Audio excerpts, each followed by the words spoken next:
Y'all ready? I pledge allegiance to the flag of the United States of America and to the republic for which it stands, one nation, under God, indivisible, with liberty and justice for all.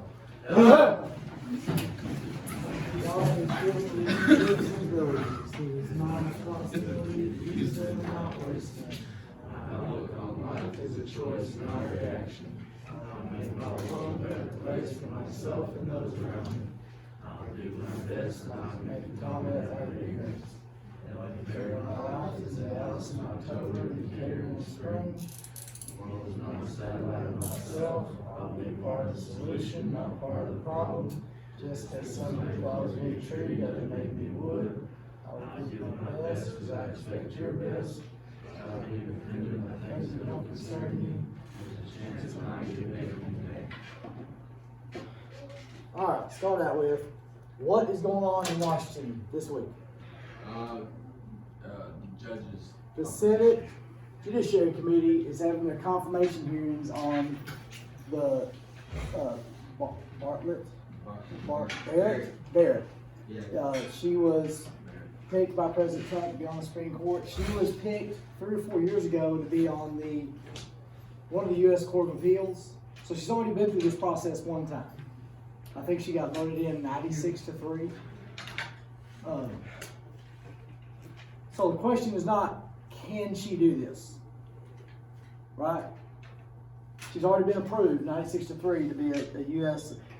Circuit Appeals judge. It's kind of like being hired as an assistant coach, and now she's being interviewed as the head coach.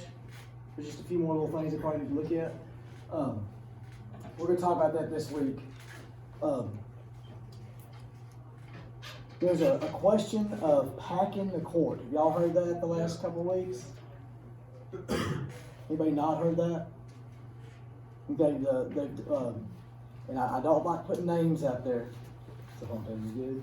Do it. What happened, y'all? I'm having to take my grandma's horses. All right. She's got clothes on the next to fit on the chain.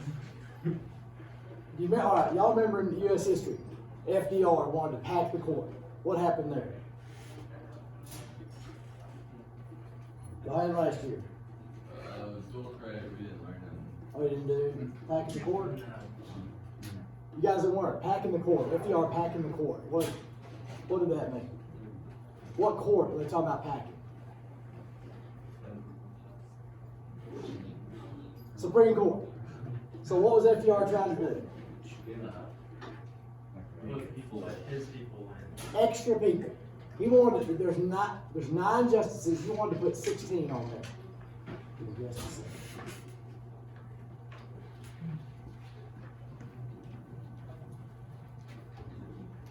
All right. Yeah, I'll change it. Are they allowed to do that? No. Congress said no to that. And this is why I don't want to put names in there.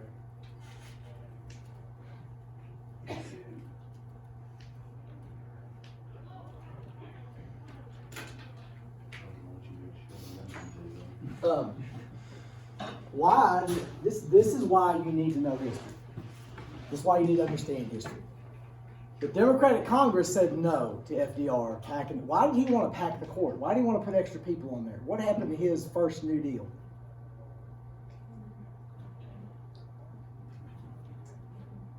So they would support him? The first New Deal, yeah, that's true. You're right, exactly right. The Supreme Court said a bunch of that stuff was unconstitutional. So to solve that, he wanted to pack the court with who said his people? Somebody, okay, his people. Which means he wanted to make the Supreme Court a political branch. And when I say political branch, what does that mean?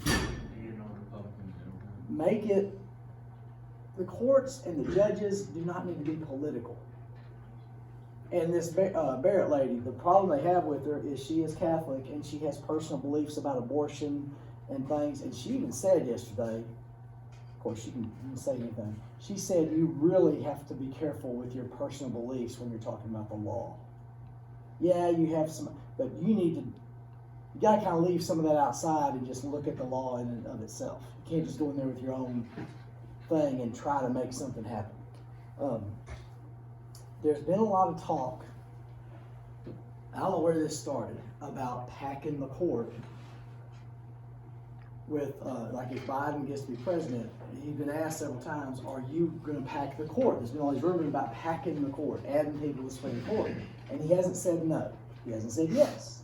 I saw on the thing, he said that people don't deserve to know. He did say that. I didn't want to bring that up because I don't want to seem like I'm being political here. He did say the American people don't deserve to know this. So I don't know if that's an exact quote. American people don't need to know this, don't deserve to know this.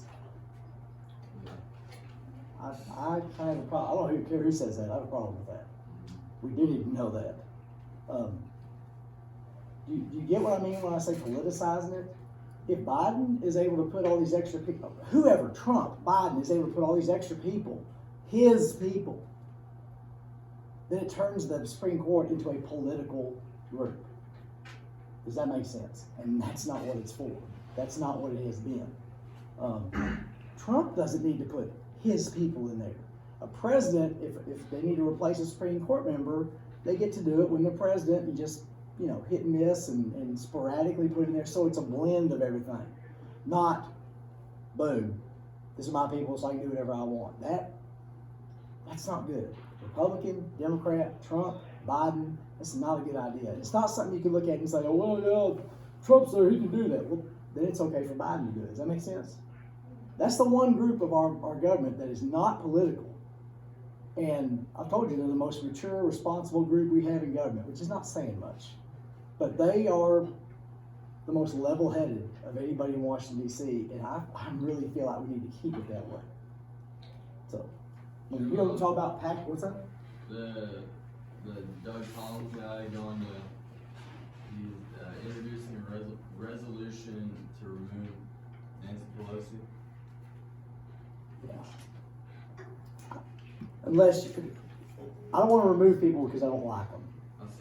If they do something, they got elected by their people, great. If you do something illegal, just I don't like what you have to say or don't like what you do, that's kind of, now, anyway. But anyway, you hear about packing the court, that's what they're talking about. I got this thing up here. All right, I want you to get out a little sheet of paper. You can get your little notes out over a bill to a law if you want to. Just a little scratch sheet. You ain't going to turn this into nothing. I think we're going to have a chance to do good next week. Probably middle of the week next week. Maybe late in the week. On there, I used to have, because kids a long time ago were more capable than y'all, I used to have an essay question.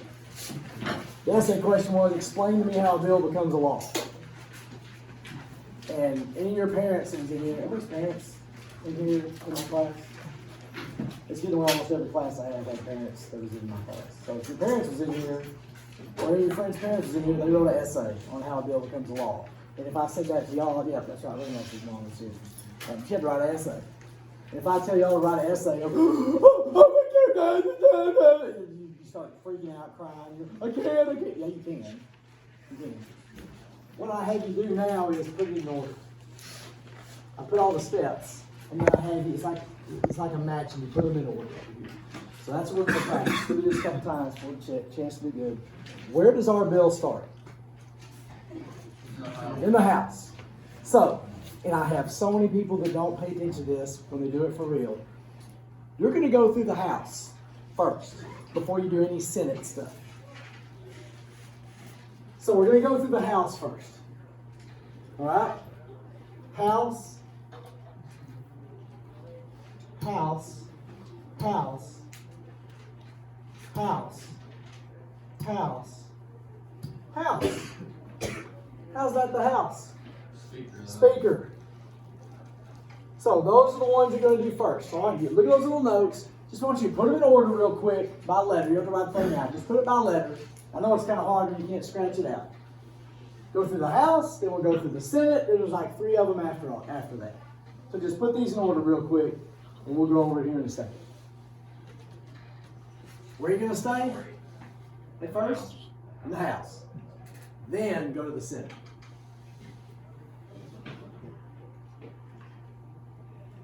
See, Yates is prepared. Yeah. Always complicated. I can call mom and say you need some school supplies. Oh, they're on the truck. I'll take them to athletics and then leave them in my truck. I got you. Start in the house, stay in the house, then go to the center. If you mess up on this, is it okay today? Yeah, use your notes. If you got, look at your notes. Look at your notes. You do it. I gave you a little sheet, didn't I tell you? We wrote it, and I gave you a little sheet. A little too long. Did I do that one yet? Okay, that's okay. That one I'm in. All right, I'll do that then. While y'all doing that, I'll get your. Y'all, we wrote notes on it.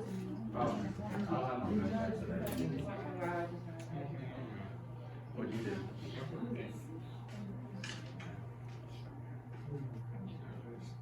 Put BGJKS.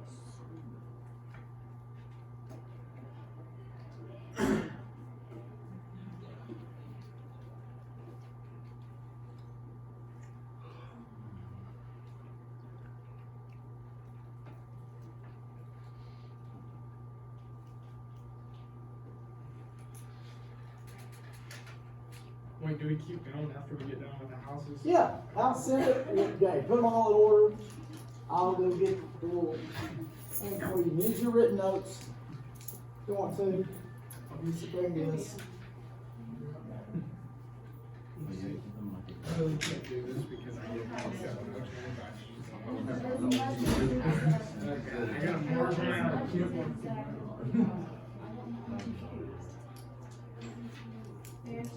This, I did I feel like there's more steps to the Senate board. I feel like there should be less steps all around. Just so we don't Legalize nasal breathing. Legalize nasal breathing. Nasal. Oh, yeah. That's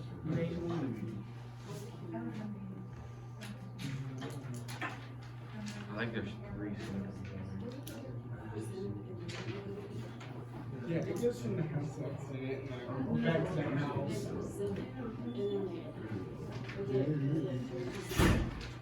I'm fuzzy. I can't remember if it's sent to the president and then, no. That's the, what step is that? That's the last one. That's the last one. That's never gonna be first. But every year, I've had somebody make that the first step. Yeah, On like, failure. Come on. Huh? President is always the last step. That's always gonna be last.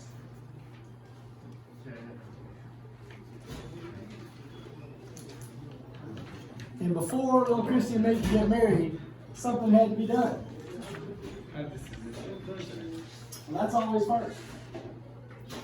Can't have her married before this happens.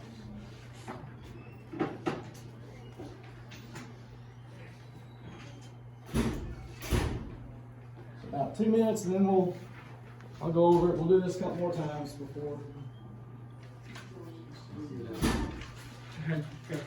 So, Get everything extra. I need extra. Yes, sir. You just don't want us? Whatever they want to do.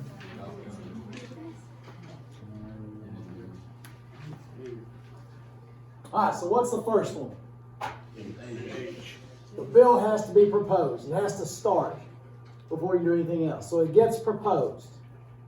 Right? I wonder if I can. Alright, I don't know. What's next after it's proposed? L. The speaker sends the bill to a committee. Does this have to happen? No, but only if it's going to move on. Doesn't happen every time. So the House, it's proposed in the House, the Speaker of the House sends it to a committee. What's next? They're going to study the bill. A subcommittee is created to study the bill. You got to study it before you do anything to it. Then what? House committee cracks the bill. Could there be several committees that crack this bill? Yeah. Yes. And it can also be cratted after it gets out of committee.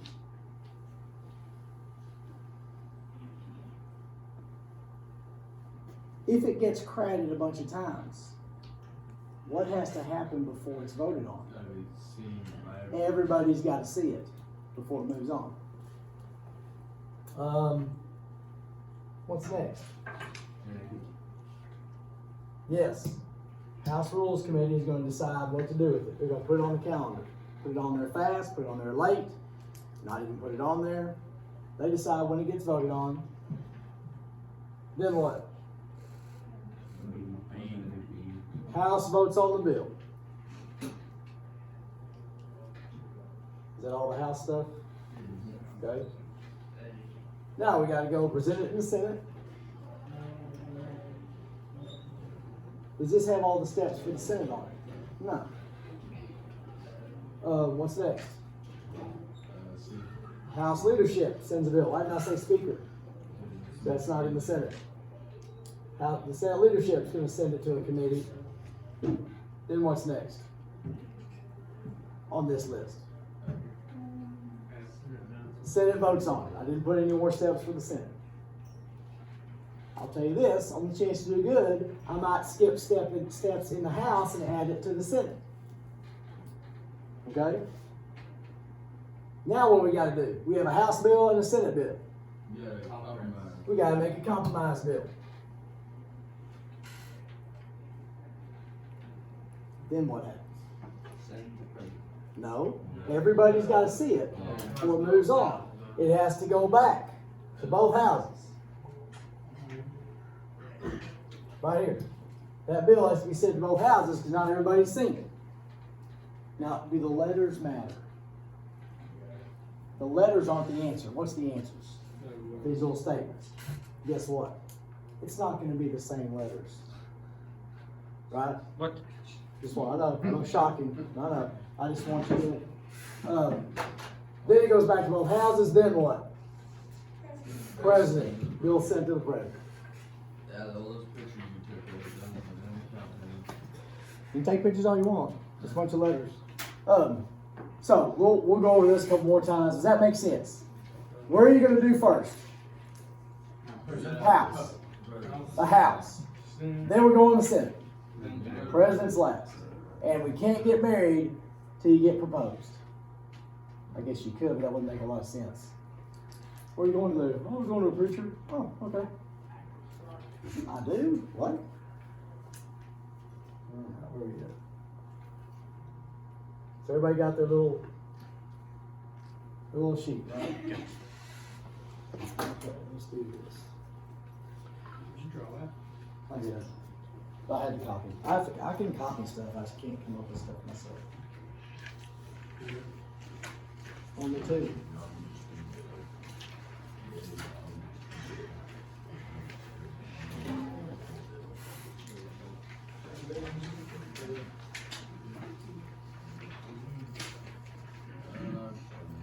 Early voting starts today.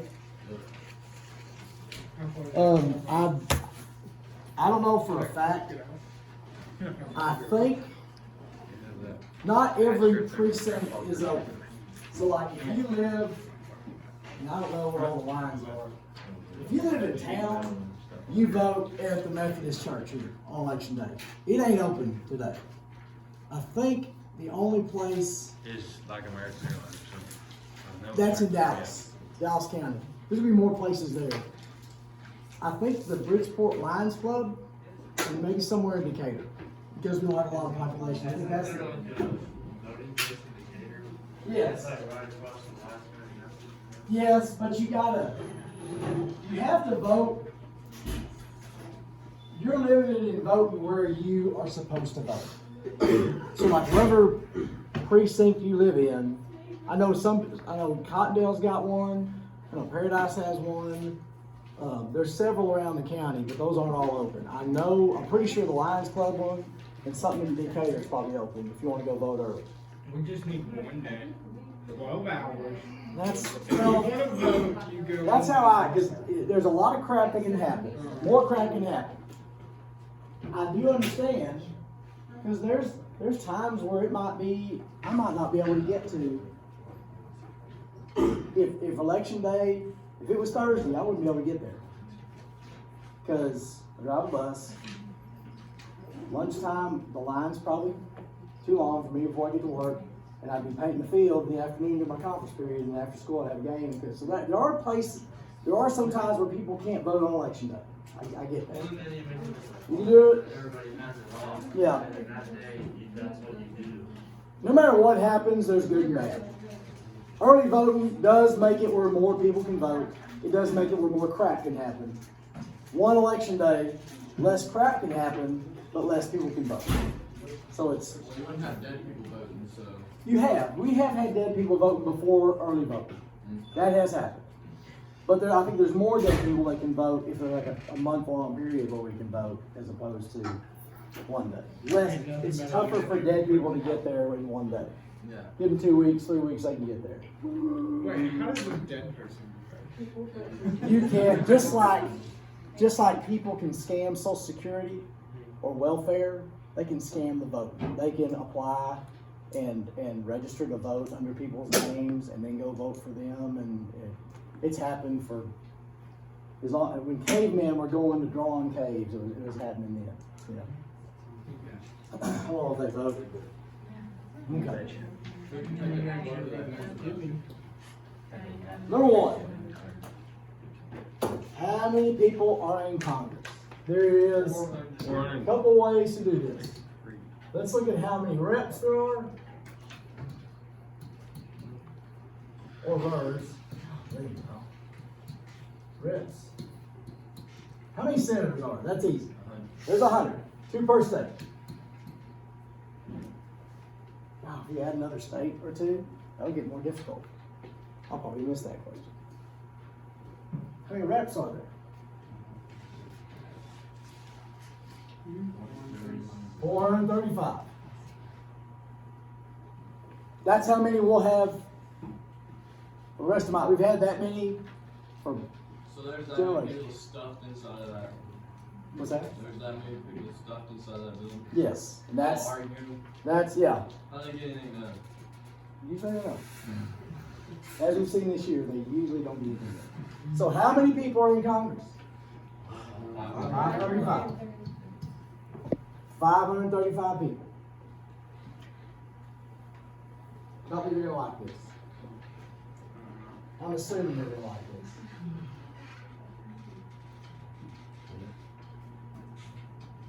At Chipotle, carne asada is back. The cumin, the coriander, mix it in with that fresh lime juice and that cilantro. It just brings out those flavors. It's very tender. When you're cutting it, it's tender. When you're eating it, it's tender. I've never been there. Anybody been in that place? I went there yesterday. I've been there once. I went there yesterday. It was too pretentious, too fancy, too. We went to that Genghis Grill one time. I love Chinese buffet places. I mean, we used to go to that Like one Panda? Eastern kitchen, and they had a place like Genghis Grill, but it was a part of it, and it was part of the buffet.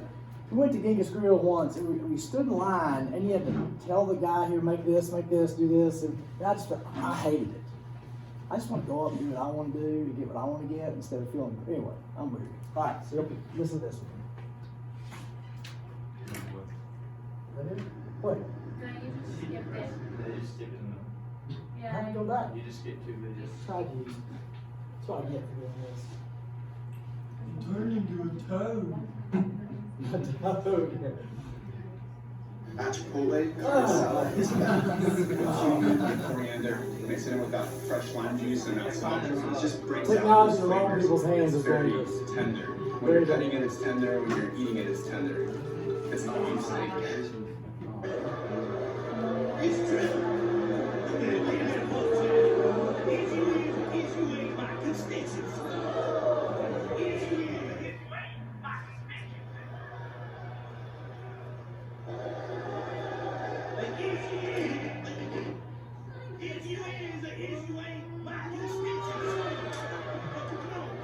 Right, that's a good movie. Everybody see that movie? It's a good way to spend an hour and a half. It's entertaining. It's the Odyssey. In English, I talk about the Odyssey. That's what this is. Did y'all know that? Did I ruin it for you? And y'all that liked it now, you go, oh, it's English, oh no, I don't like it. No, it's good. It's a good show. What did he just say? How can I understand it? Is you is, Is or is you ain't, my constituency. Constituency. Can you guess what a constituent is? Friends, Good guess. Colleagues. voters. Yes. It's more than voters though. Everyone in this room, doesn't matter how you feel, how you like, who you like, what you hate, we are all President Trump's constituents. If Joe Biden wins, we will all be Joe Biden's constituents. So what's a constituent? Anybody represented by an office holder. That's who your constituents are. We are all Kay Granger's constituents. Don't even know who Kay Granger is. She is our representative in Congress. Whether you know her, whether you like her, whether you voted on her, whether you voted against her, we are her constituents. So a constituent is anybody represented by a politician, an office holder. That's a constituent. So you don't even have to support them. You didn't have to vote on them. You don't even have to know who they are. If you're represented by somebody in Congress, in presidency, in the Greg Abbott, we are all his constituents. Whether you like him or not, we're his constituents. I think who the lady with the hair salon Oh, yeah. that made $500,000 off that deal. You know, she started that thing before she went on and did all the stuff she did. You know what I'm talking about, the lady that opened her shop this Yeah. summer? Yeah. I'm not for or against her, but she had this planned out. She had this whole thing planned out. She set up that GoFundMe way before she said, pulled all that and everything. But she's running against a guy I went to school with forever. He's the guy that's loose snot everywhere in high school. I'll tell you about him. Drew Springer. He always had sinus trouble. He's always sniffling all the time. He sneezed in class one time and just snot went everywhere. And now he's running for state senator. I think him and her are running against state senator. Of course. That's fine. All right. So constituents, that make sense? All right, being a congressman. What's difficult? Tell you what. Jump ahead to the one before that. Let's go to 5 things. Except I think I'm only gonna do 4. If you're a congressman and you got a bill in front of you, you gotta decide how you're gonna vote on it. What's some things you think about? What would be some influences on you? Money. Campaign money. All right. Think about. Hopefully, these aren't necessarily in order.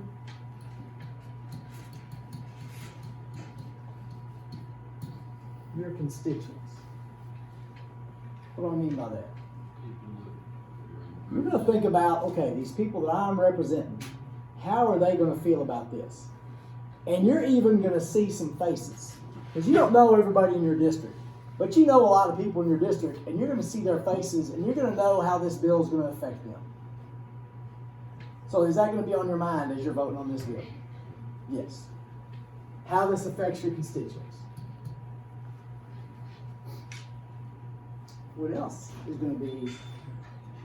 Is there someone telling you what to do? Remember the cows in the pasture? Who's telling you what to do?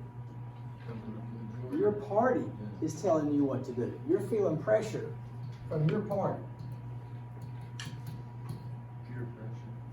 So let me tell you a story about Joe Lieberman. Joe Lieberman's a guy you never heard of. He was a Democratic senator and representative from Vermont for years and years, from the 70s through the 2000s, early 2000s. I always really, really liked and respected Joe Lieberman because he was a politician that didn't knee-jerk react to everything. He thought about things, and he was a very intelligent, very kind, very soft-spoken, not in-your-face kind of guy. He was the Democratic vice presidential candidate in 2000. Now, are you a big deal if you've made it to vice presidential candidate? Yeah, that's huge. Right? As a politician, That is the second highest thing you could attain to be. Right? The first. President Gruen. There we go. He lost. They lost. He went on. He kept on being senator from Vermont. He came up for re-election 2003 or 2004. I don't. 2002 or 2004. I don't remember. I think it was 2002. He was constantly being interviewed and saying how he supported President Bush in the war on terror and supported our troops. And he would always talk about that, and the Democratic Party told him to shut up. Lieberman, you got to stop doing this. You got to shut your mouth. We do not support President Bush. We do not support the troops. I don't mean to say that. We don't support what the troops are doing in Iraq or Afghanistan. We don't support. Stop saying that. He goes, I'm not going to stop. This is who I am. This is what I believe. They successfully kept him from getting the Democratic nomination for senator in Vermont. He'd held that post for 20 years. And they were successful in running somebody else against his own party, ran somebody else against him. If you go against what your party wants enough, are you going to get reelected? No, they're going to make sure. He ran as an independent. He won his seat back. And the reporters couldn't wait. They ran up to him and said, okay, Joe, what do you, Democratic Party, what do you feel? He goes, I've always been a Democrat. I will always be a Democrat. How are you going to vote? You going to vote against the Democrats? No, I am a Democrat. I will always be a Democrat. I've always been a Democrat. That's the kind of guy he was. So that's some pressure from your party. What's something else you feel pressure from? Something you can't get away from. Can you get away from the people? Who can you not get away from? President. Yourself. You have personal views. You have feelings of right and wrong, good and bad. Now, if your feelings are constantly going against your party and your constituents, are you in the right job? No. No. I'm going to combine the last one. This is always last, but I feel like it should be first or second, or right up there. What's best for our country in the future? Is that something that's important? Is that something they think about? Is that going to get them reelected? No. No, never. Why not? They're worried about Because that's not what we want. We don't want that. We want ice cream sandwiches right now. We're all 5-year-olds. I want ice cream. Well, we can't have it right now. Why not? I want it. Well, right now is not the time. Well, I want ice cream sandwich. Give me ice cream sandwich. That's the voters. All right? This is going to go against this and this a bunch. Does that make sense? This will not get you reelected. If you follow this and this, that's what gets you reelected. Will this get you reelected? Depends on where this jives with these two. All right, now let's go back to what's something difficult about being a congressman. What's difficult about being a congressman? Pressure. You feel pressure from all kinds of places. And just think about this right here. 700,000 people. Can you make them happy? No. And they are constantly going to tell you, there's people who don't have a job. There's people who have a job, but spend a lot of time emailing, calling, communicating with their representatives.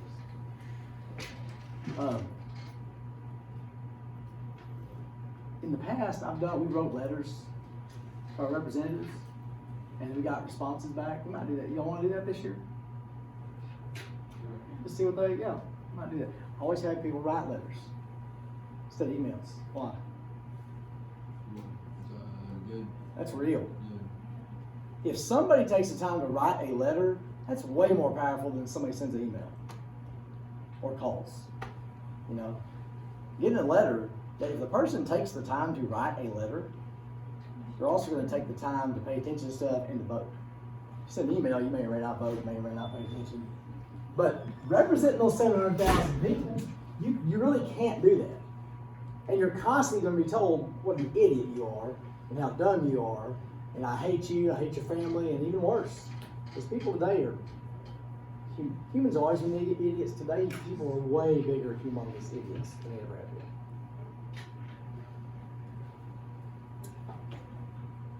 All right, we good? We're gonna do, really, I think 7. We'll get to number 7. Bicameral. No, y'all know that one. What's bicameral? 2 houses. We have the House of Representatives. We have the Senate. It's not the House of Senate. We've got the House of Representatives and the Senate. The Senate is a house, but we don't call it the House.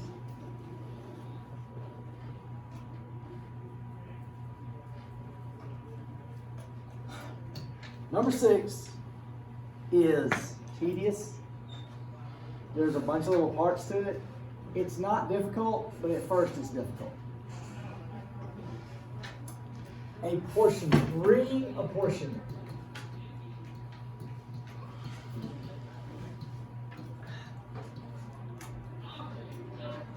Reapportionment is done every 0 year. Every 0 year. Tell me a 0 year. 2020, 2010, 2030, 2040. How many of y'all think we'll be here in 2040? I don't know. I don't know. Like the world, America. Now, I'm thinking there's a decent chance America won't be here in 2040 as we live it. Maybe 2040 there might not even be anything here. Who knows? What happens on the 0 years? Census. And what's the census? We count everybody.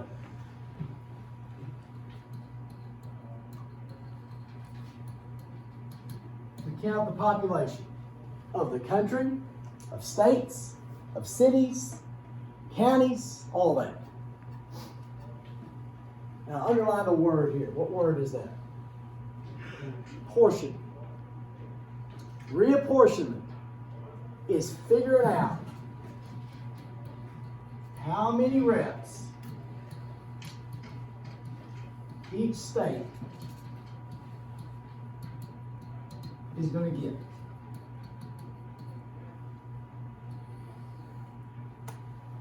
Figuring out the portion of those 435 every state's going to get.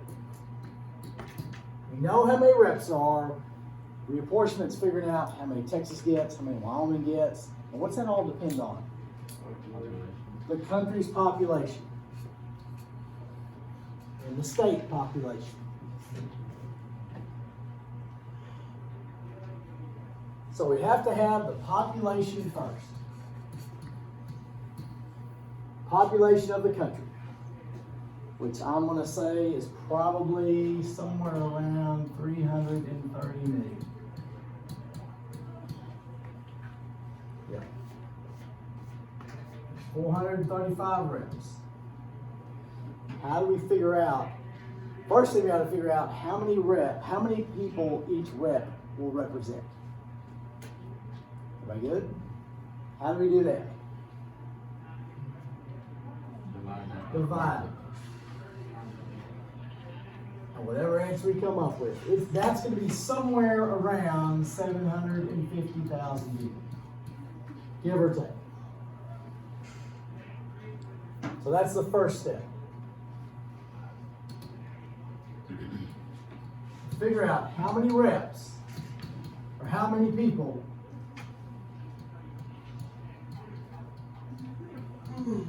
each rep represents.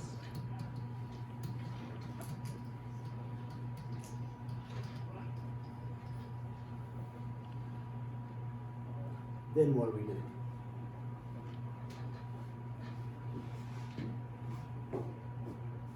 What are we trying to do here? You look at every state population. And we got to see how many 750,000 people each state has. Okay, everybody good with me? So if a state has 250,000 people, how many reps would that state get?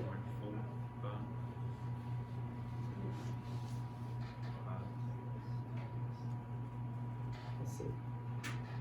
6 times 7. 16. 5 times 7. 35. 4 times 7 is 28. Could be 4 or 5. 4 or 5. Can't have 0.3. So it's either, you're never going to find every district having exactly 750,000. It's going to get down to getting close. Does that kind of make sense? All right? So reapportionment, does this make sense to everybody? We good? All right. Joe, stay with me, home team.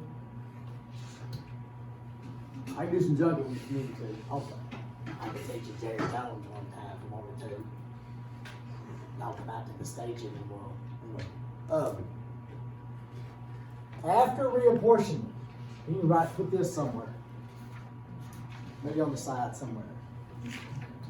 After reapportionment, here's second. Redistricting.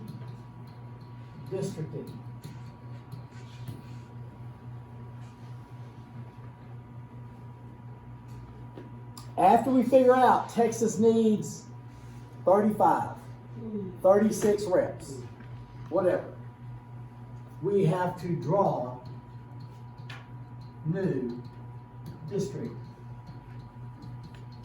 lines. Based on what? The number of people each representative is going to represent, which I said would be around 750,000. We talked about this a little bit ago. This is awful.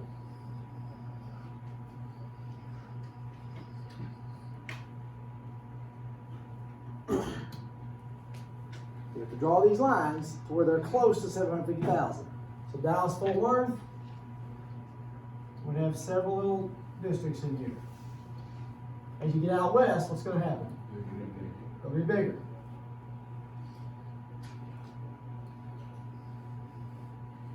Okay, you get the idea. They're not going to have exactly the same amount, but they're going to be close. And who draws these new district lines? The party. State legislature, the party, the majority party in the state legislature is going to do that. And they're going to draw these lines to where they benefit them.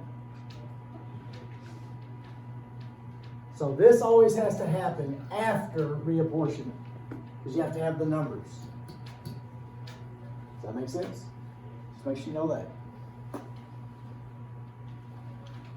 How many members are in the House of Reps? 35. 135. Good enough. Thanks a lot.